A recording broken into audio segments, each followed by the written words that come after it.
دیاریکردنی کات بۆ ئەنجامدانی پرۆسی ڕاپرسی و ڕێفراندۆم بۆ یەکلایکردنەوەی چارەنووسی کوردستان بە ناوچە جێنا کۆکەکانی شەوە بە هەنگاوێکی گرنگ و مێژووی ئەژمار دەکرێت.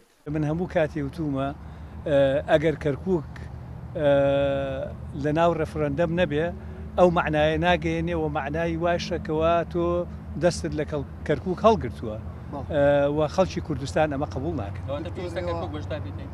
باڵێ بە تاکی دەبێت تایە بێ خەڵکەکەمان ئامادەیە و لە هەمووی گرنگترە، بەڵام ئامادەباشی لۆجستی بۆ دەنگدان و سنووقی دەنگدان و ئەمانە ئەوە لەلایەن کۆمسیۆنی هەڵبژاردنەکانەوە کرێت.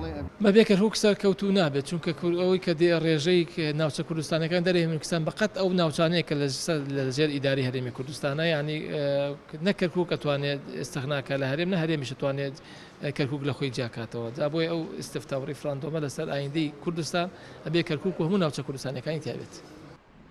بە بڕای چاودێرێکی سیاسیش لە کەرکووک بەشداریکردنی ناوچە کوردستانەکانی دەرەوەی هەرێم لە ڕێفراندۆمەکەدا بڕیارێکی بوێرانەیە، بەڵام پێویستی بە ڕێکاری عملیەکانی هەیە.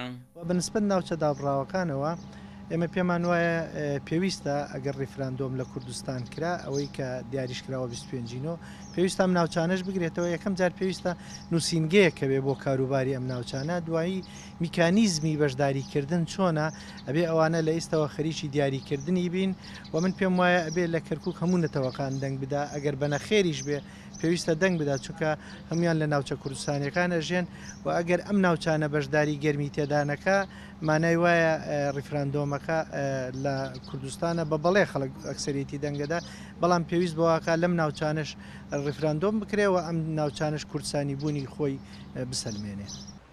لە نیوان بڕیاردان لەسەر بەشداریکردنی ناوچە جێنا کۆکان لە ڕێفراندۆمەکەی هەرێم و سەرکردنی بڕگەی ڕێفراندۆم لە مادەی 140 ئەو هەنگاوانە چین پێویستە لە ڕووی یاسایی و دەستوریەوە بنرێن بۆی کەرکووکیش بێبەش نەبێت لە ڕێفراندۆمەکەی هەرێم و ئەو مافە بۆ خەڵکی ئەم شارە زامن بکات.